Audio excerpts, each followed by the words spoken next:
All right, we've got 3 more questions to answer about this graph that's talking about the vegetable that students like best. And remember, they could either choose broccoli or peas or carrots. And again, what I want you to do on this slide when you go to answer these questions is I want you to write the number for each category underneath. That's really going to help you, especially for one of the questions on here, okay? So let's talk about these questions.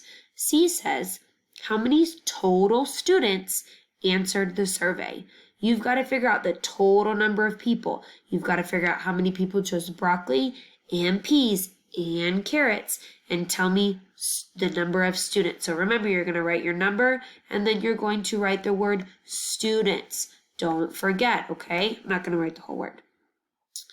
D says, how many more students liked broccoli than peas? So we want to know how many more chose broccoli than chose peas. And hopefully you talked about drawing a line and seeing how many more are on one. That's really going to help you figure out how many more students chose broccoli than peas.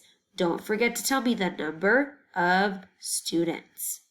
Very last question says, how many fewer students liked broccoli than carrots? So again, we're talking about broccoli and carrots. I want you to figure out how many fewer chose broccoli. That's where drawing that line again is going to help you.